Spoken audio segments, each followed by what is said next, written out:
Thanks so much for joining us. Can you give us the latest on those revenues? So DFM just released the April revenue numbers for the state's general fund.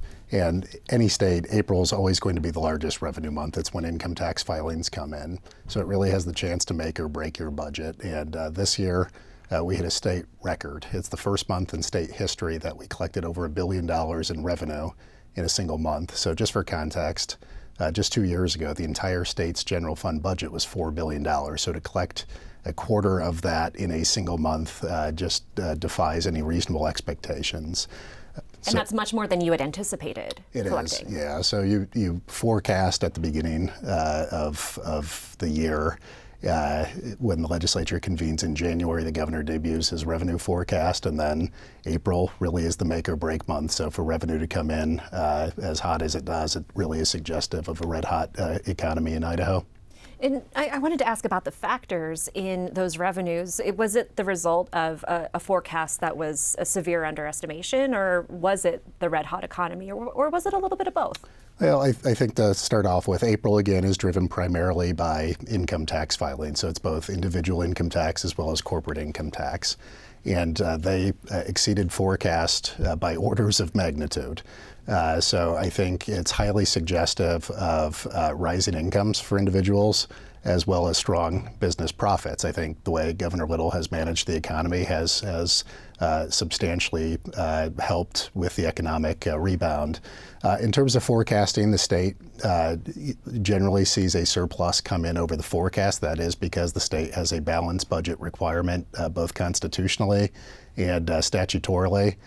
So if we adopt a forecast that's high and revenue comes in low, that means in the middle of the year you're doing holdbacks or cutbacks, and that can be very disruptive to agency programs as well as citizens who rely on those programs. So oftentimes they do forecast conservatively. So with this bump in revenue, what does that mean for the state moving into the next fiscal year? So the state is on pace to end this fiscal year, which ends on June 30th, with a surplus between $1.2 and $1.3 billion. Now, as with any forecast, it can go up or down. We've got to see the May and June revenue numbers, but it does appear we will end the year with a healthy surplus for the third straight year. Do we know yet now, how that new income tax bill that was passed this legislative session, record or historic tax breaks for Idahoans, do we know yet how that will affect revenues in this next fiscal year? Yeah, so income taxes, you always find out about the cut the year after because it shows up in filing. So to start off with, last year, Governor Little cut taxes. He cut the top rate from 6.925 down to 6.5. And that was projected to cut about $180 million of taxes. That's what we saw in the filing this year. Last year's tax cut, we still exceeded forecast. He did cut taxes again this year from 6.5 down to 6. That was projected to cut about $250 million in taxes in the next year. It's safe to say, based on what we saw in terms of income tax filings this year, the governor's tax cut is going to exceed that.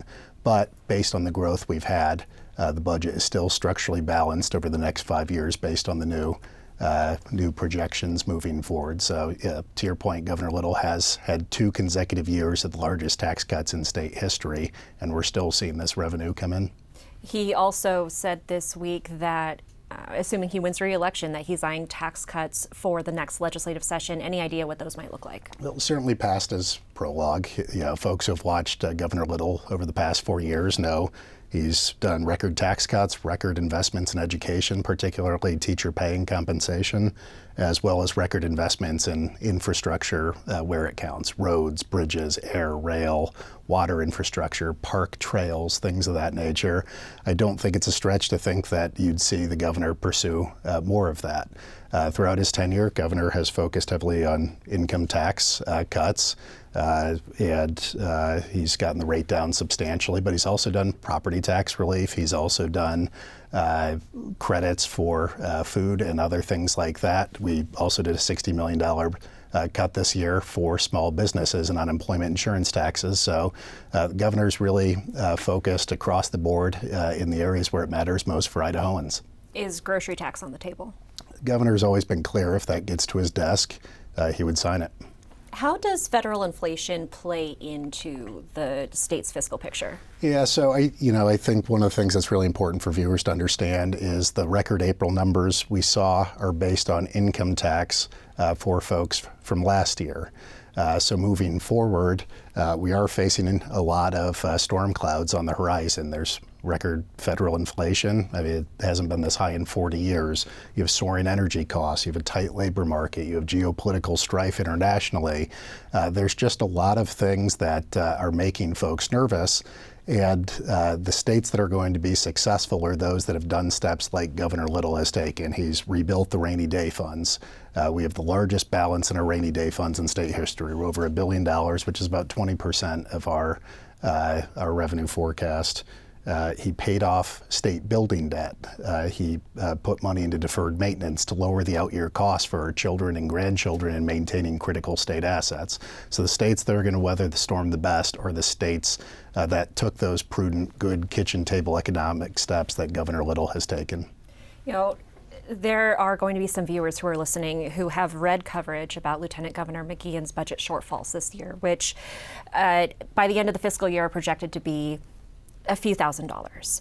If we're talking about a surplus of more than $1 billion by the end of the fiscal year, why can't the state just cover that? It's a fraction of 1%. So constitutionally, the state has a balanced budget requirement, and then in statute, it applies to each individual agency, including constitutional officers. Agencies cannot spend their appropriation. However, appropriations are set by the legislature, the Joint Finance and Appropriations Committee, and then pass both bodies. The governor doesn't have the ability to modify the appropriations that were passed by the legislature in instances like this. So while the state is on pace for record surplus, results may vary by individual agency. All right. Alex Adams, thanks so much for joining us. Thank you.